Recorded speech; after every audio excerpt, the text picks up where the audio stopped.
Welcome back, everyone. I'm so thrilled that you're on 33 Founders today because I'm here with Meghan and Brian Fitzgerald, the founders of Tinkergarten. Thank you guys so much for being with me today. Hi, you're welcome. Thanks for having us, Jenna. I'd love to start out with a great insight that I learned from Scott Belsky. He said that success lies in the intersection of three things: genuine interests, skills, and opportunities. Your journey starting Tinkergarten fits so perfectly in that description. Can you introduce us to your work and how it fits in that genuine interest and passion for you?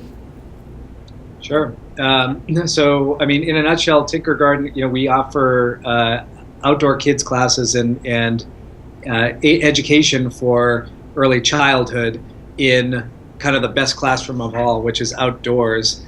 And the way that we kind of got started on this, it really resonates what, the Belsky quote that you talked about, this idea of kind of merging what you're living and thinking about. And I think Meghan and I both have education backgrounds, but what got real for us was when we had our first daughter, we began to start to ask the same questions that a lot of parents ask, which are, what am I going to do? What are we going to do as a family in order to help raise this child? We know that they'll go to school, we know that they'll have friends and they'll do what they do, but what will we do with our family time? How do we want to spend our time in order to make that an enriching experience for them? And so that's what kind of got us started on thinking about the concept behind Tinkergarten, although we didn't at all at that point know that it was going to be a company and that it was going to spread as far and wide as it has.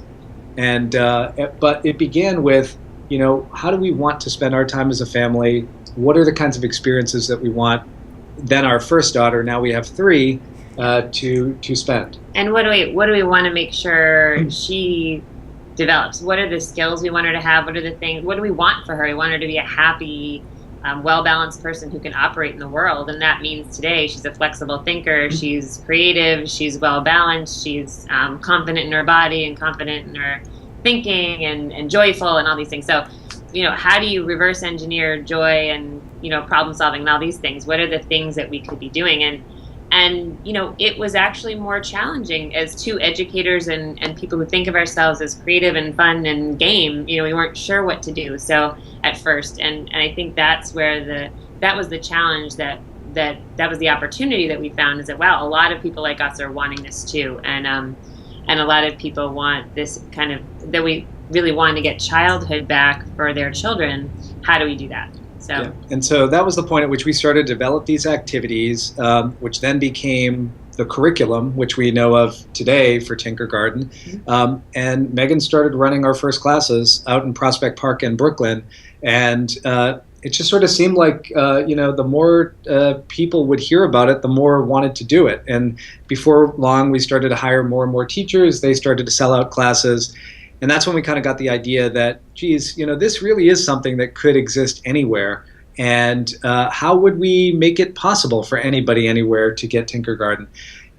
Which is where we started to develop the idea around the technology. And I think kind of given my background in years of developing consumer technology for places like Yahoo and Amazon and Audible and doing a lot of education technology, we started to think about, okay, how do we get the right kind of people to lead these classes? How do we train them?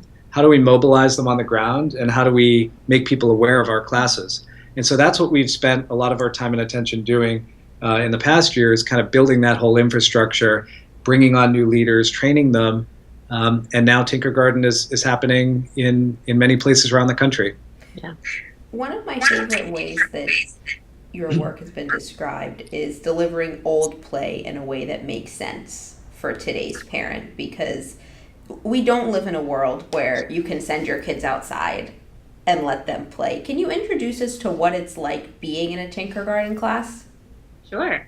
The Tinkergarten class itself, it always takes place in a public green space. So you meet outside in your local park or a place that feels very natural and feels a little bit wild. And the class itself has a structure that starts with people working together as a community, both at the beginning and the end. So it's a very social experience, and you feel very connected to a group of families that are like-minded, and the leader themselves is most often a parent in your community who's been trained and who's stepped forward. So there's a real focus on kind of a support for parents and kids, but the experience itself is focused around an activity each week.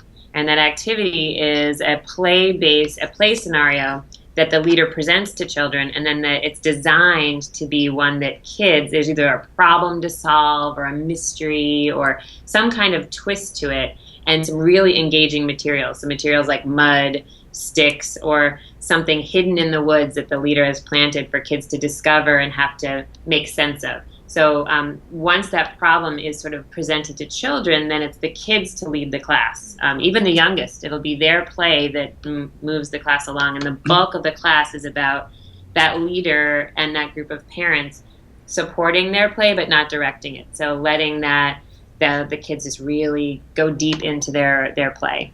And that's what Tinkergarten's all about. And you guys also have the activities on your website. So as a parent, you can download it and do it with your own kids. Yeah. Yeah, it's always, kind of been our goal to spread Tinkergarten as far and wide as possible. And so, it's our belief that if you want to do these activities with your kid, like we do on the weekends or on the weekdays, you can do that. Come to our website, check out the activities, and go and try them out. The benefit, though, of the class experience, we hear a lot from parents, is around the whole social experience, because we bring together 10 or 12 families, right? It's a parent and a child together. So you have people from your community. Sometimes they're your friends who are within your play group anyway, and so you kind of do it together. Sometimes it's new people who you meet in your community. But it's pretty like-minded folks, people who want to have their kids outside too. And when the kids get together, there's tons of benefits in terms of socialization that happen. You look at any kind of research that talk about the first 5 years of a child's life. Socialization is a really important element of that, and in particular, socializing around an idea or a prompt or an activity is really powerful, right? Because kids can then get together and start the basis, even when they're 2 years old, of elements of teamwork or elements of kind of collaboration and elements of negotiation. It's like when we were. Do you want to teach them that? Do you want to teach them to negotiate? Exactly. Well, we used to figure it out outside, right? I mean, and there were kids in your neighborhood, and there was a toy, and there was a scarce amount of toys, and you had to figure out who gets what. And I think that's another thing that kids are missing today, that everything's so, back to your mom's point, you were saying earlier, is so structured and so negotiated by adults. There's always a coach, or there's a teacher, or there's a parent right there. So kids don't learn to navigate the social world. So I think that's another part of allowing that space within the context of a Tinkergarten class in a very supportive community. Kids can develop those skills. You guys started this for your daughters. What are their favorite Tinkergarten activities? Well, let's see. It's easy for the middle one. She loves mud, so anything involved with mud. That's true. And it's a full body experience for her. Oh, wow. But our oldest loves the mystery, the hunt. So there's an activity where you hide a large bundle of sticks, and there's a note on there from the forest fairies saying, "Explorers, enjoy these sticks and use them to build," and then the note's ripped. So we have no idea what we're supposed to build, but it's clear that there was something we're supposed to do, and the children then need to figure out what that's going to be. And they have to negotiate with each other about, well, what are their ideas and what's feasible, and they actually have to go through with it, because you wouldn't want to let the forest fairies down. So those kinds of things are the activities that she just loves. Yeah, they both seem to also gravitate towards some of these that are game-like. There's one called the Bucket Challenge, which has to do with filling a bucket of water, but not being inside of a square. And so you kind of have to engineer a solution. Sometimes you got to work with some other people to engineer that solution in order to get the water filled and so forth. So it's I think by nature our kids are kind of curious and like a challenge like that, right? They like to try to figure it out. And no pun intended, it spills over into our life. So, I was like, well, what's my challenge, Daddy? What am I doing? What's my challenge today? So we're always, but then their brains are always trying to think, and now they create the challenges, and we're running around with buckets of water. But, that's great. That's what you want. That's going to turn them into someone who's a thinker, and and when we're not there, they're going to still be doing these things. So. Our kids often help us to create new Tinkergarten activities, Yes. believe it or not. Oh, yeah. It's free testing right there. That's right. On the other side, so it's amazing for kids, it's amazing for parents, but I'm not more excited, but equally excited for the opportunity that you guys are giving to parents and teachers, because you can earn up to $10,000 extra every year. Can you tell us about their role? Yeah, I mean, Megan manages this group, and so would have a lot of color on this. But the idea of the opportunity for a leader is that you don't have to have a teaching background. In fact, if you're a kind of a ready, willing, able, but entrepreneurial and kind of creative and driven person within your community who has a flexible schedule, you can do this. And you are the one to raise your hand and say, "I'd like to bring this to my community." And at that point, you engage in a conversation with us, and we have a process by which you learn a little bit more about what it takes to get trained up as a leader. We learn a little bit more about you and your plans for your community. And when it's a right match, it's great, because it's a relatively short amount of time that we can get you mobilized and get you up and running. And we're offering kind of a whole set of online training, but also kind of live sessions, not unlike what we're doing right here, where we are in groups with leaders. We're training people and coaching them one-on-one. But these people are learning about our philosophy. They're learning about the methodologies, and then we're supporting them. Yeah, they're incredible people too. And in many ways, when I left I was an elementary school principal before I had my first daughter. Was my last job in the system, and I was a stay-at-home mom. And when I first had her, and I loved it, but at the same time, I felt like I wanted something that made sense with my motherhood and my parenthood, but also, used a whole world of skills and passions and that I had that I wasn't able to exercise. So what I love about this group of people is it's tapping into a whole world of folks who have so much to offer, are taking time off and to be with their kids, or loved that part of their life and don't want to lose that, but they can channel it in a way that gives them a really great role in their community, a way to earn money, and meaningful work. And they're really talented, really believe in what we're doing, and they're just great people. Yeah, it's really been remarkable to see the types of people who have end up emerging as leaders and continue to every day. It's these people have such diverse backgrounds. I mean, we've got, scientists, we have artists, we have technologists, and then former educators, homeschooling parents. I mean, there's a whole range of people, but they all share this, kind of emotional intelligence and this sense of how to create great experiences for people, and this real passion for this young period in a child's life. They're the people that kids run to at the party or that want to be there. And for many of them, I hear a lot, I always wanted to be a teacher, but I didn't get the chance, or I miss being with my kids, or, so that kind of thing. And kids can come with them to the class. So if you are actively parenting young children, this is not, you don't have to decide between motherhood or fatherhood and Tinkergarten. You like us, you do both, I love it. And it really seems like they have such an immense pride for being a Tinkergarten leader.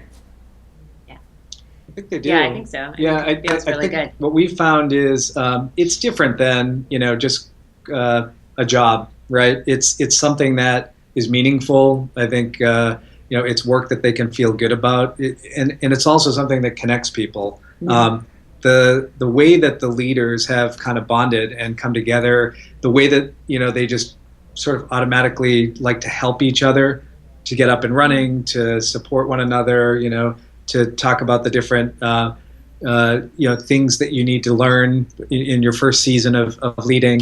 It's really amazing the way that group kind of comes together. And so just the opportunity for people to be a part of something that is a tight-knit community that's growing, that's happening everywhere, that's really compelling to people.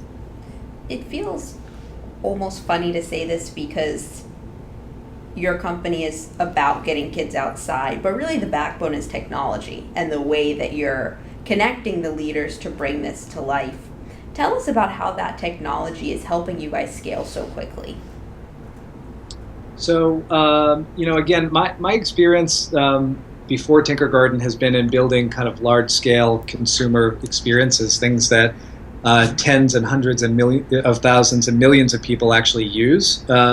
And so it's sort of my default way of thinking about things, is to kind of think about how would we make this thing available to many people, right? And so that's the Tinkergarten technology. Our feeling is that it's something that just sort of runs in the background. If we're doing our job well, like, leaders don't even really notice that they're using technology, or parents may be having this really rich experience that's kind of well beyond what a typical kids class is, in terms of the communications that you receive, in terms of the level of experience that you end up getting. But the tech, can really support in making that a much more rich experience. So I'll give you an example of, some things that we're doing for parents. For example, to be able to feel really prepared for a class, not just, here's what to wear tomorrow because of the weather, and how to dress your kid, but also after the class happens, knowing, here's what happened in the class, here's why that went down, this is why that's important, and here's how you can connect the dots this weekend, right? Here's how you can extend what happened in that class. That's really powerful for a parent who maybe wasn't there. Maybe the dad that day took the kids to the class, or maybe the mom did, and the other parent couldn't be there.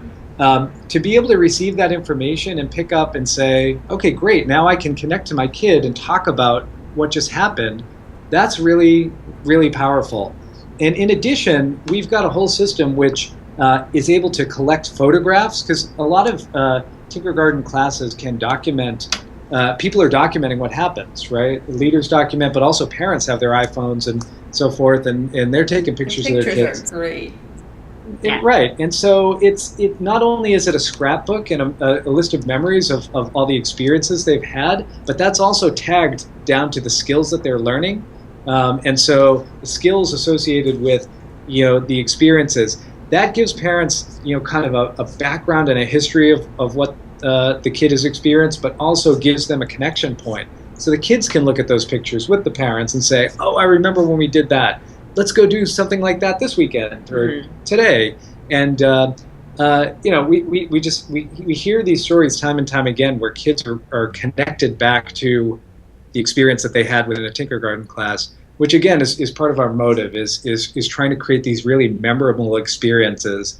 And so I think the tech ends up really supporting that. I think from a leader perspective too, having started this very organically in Brooklyn, we could have had a very robust and very busy operation offering local classes in Brooklyn. And had we not developed all the technology that we've developed, it would have stayed there. Right. Because it's a very manual process to organize this kind of thing, to think about all the aspects that go into leading classes outdoors, to anything from, insurance to taking payments and organizing who wants to be in what class and all this, and then managing a curriculum and managing this kind of high touch experience as an individual is a lot of work, having done it, So I think what we spend a lot of time is how do you take those pain points away for people who, are not going to be administrators to a cumbersome process, but who want to create a great experience. So basically want to unblock for leaders all the hard stuff and let them really deliver on the class experience. And I think that's been a really rewarding part of the technology.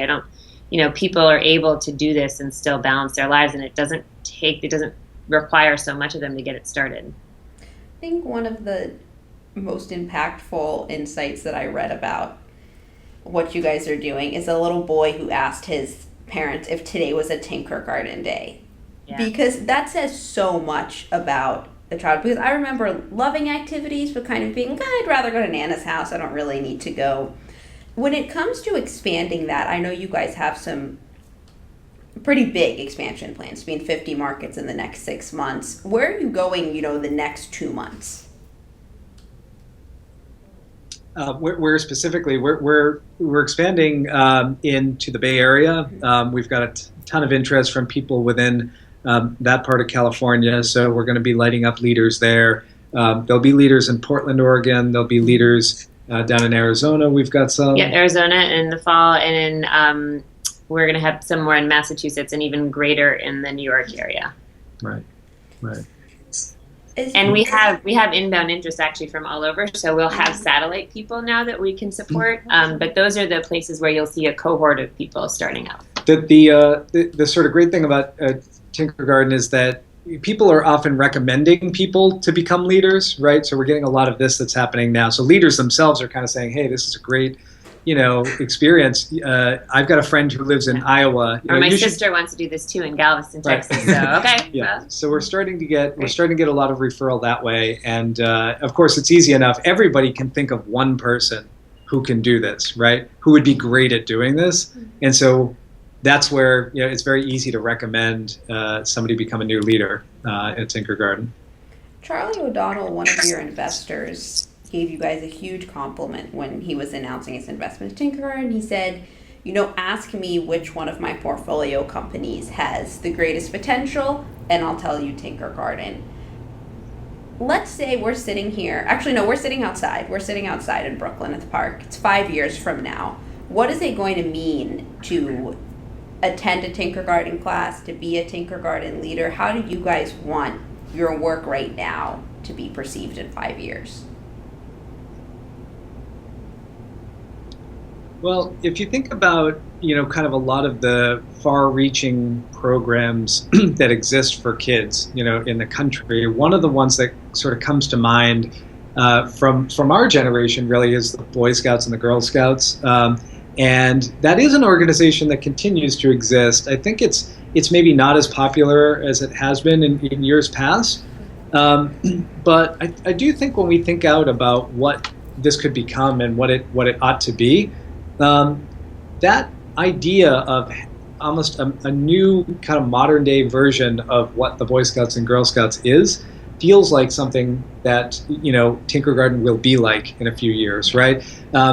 If this technology platform allows more and more people to come on and do this in more and more places, if people are starting to replace their standard play group where they're always trying to figure out what should we do with Tinkergarten, where there's always an inspired leader who's there with a great idea where your kids are going to be totally engaged.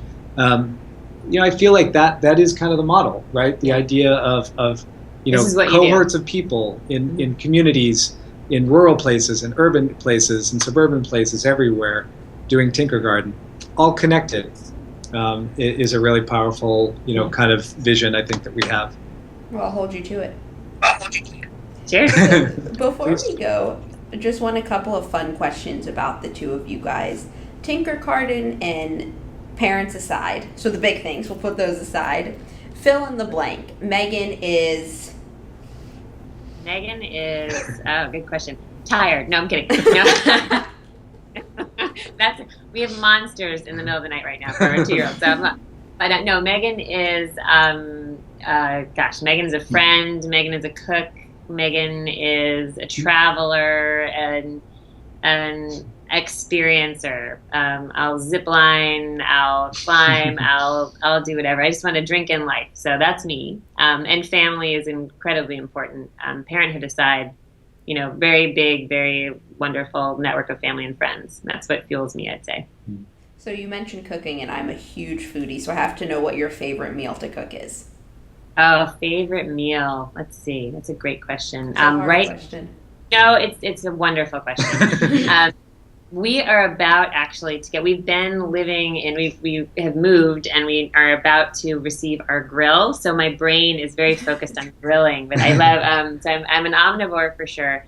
I'd say one of my favorite, I just love sausage. It's terrible, but I think sausage is perhaps the tastiest food and it need not be improved upon. So Amy Oliver's sausage bake. That's my favorite. Awesome. I'm going to have to check that recipe. And anything frozen. I am all things frozen. I'll stop there. Frozen treats. Oh, frozen treats, yes. Yeah, not anything frozen. Not frozen. Frozen treats. Yogurt, ice cream, sorbet, love it all. Love it all. All right, Brian, so your turn. When you fill in the blank, Brian Fitzgerald is? Oh, trying to keep up with Meghan Fitzgerald. I think Brian Fitzgerald is kind of always on the move. I'm not somebody who can sit still very, very long. And so when I'm working, I'm usually moving around. When I'm not working, I'm usually running or biking or chasing my kids or swimming or something like this. I just am always something. I'm always moving, and it's where I kind of find my peace, if that makes any sense. And so that's kind of a little bit about my personality. Yeah. You guys shared a great picture on Facebook the other day that read, "If you haven't seen anything amazing lately, go outside." And as simple as that is, I just thought to myself how true it is, and how many times every day we get so obsessed with the tiniest little things that really have no relevance. What has been your favorite memory the last year of Tinkergarten, getting outside and just kind of leaving things behind a little bit? Yeah. I didn't say our new home, I would say. Yeah. Our backyard. I mean, we just moved actually into a home that's here in Western Massachusetts, and we had been living in a New York City apartment with no outdoor space. Right. So, and really close to Prospect Park, which will always be my favorite urban park. But we are now, we have a backyard that opens up into an there's a farm behind us. So we look out at a farm and this enormous, what our 2-year-old calls whooping willows, but willow trees. And the sky is always changing. And we worked from home yesterday, and our office faces this backyard, and we just were pinching ourselves, and we go lay in the grass out there, and just, and it's exactly that. There's just something remarkable at any given second. So, and it's so grounding to be in that place. But I'd say even, last year there's a lantern lighting that we run every fall with families, and it's a very Tinkergarten moment. And in Prospect Park, it just became a huge event that people that don't even do the classes hear about it, make a makeshift lantern and come out. And it's the night when the clocks turn back. So it's dark early in the fall.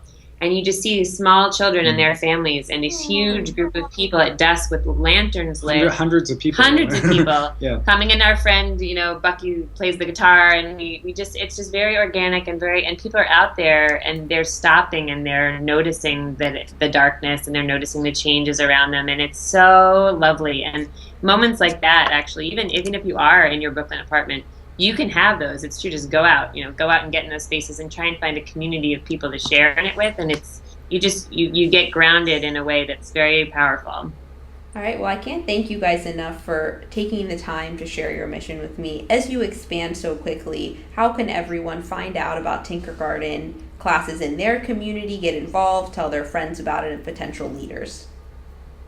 Tinkergarten.com. Just come to our website. We know we'll be able to present classes in your local area. If they haven't started yet in your local area, you can be the one to bring it to your community, or you can recommend that somebody bring it to your community. So just go to Tinkergarten.com and check it out, and that's all you'll need to have. You can sign up to get activity ideas each week too by email. So then you'll hear about when classes are opening in your area as well. That's right. Awesome. Thank you guys so much. You're welcome. Thanks, Jenna. Really nice to chat. Great talking. Yeah.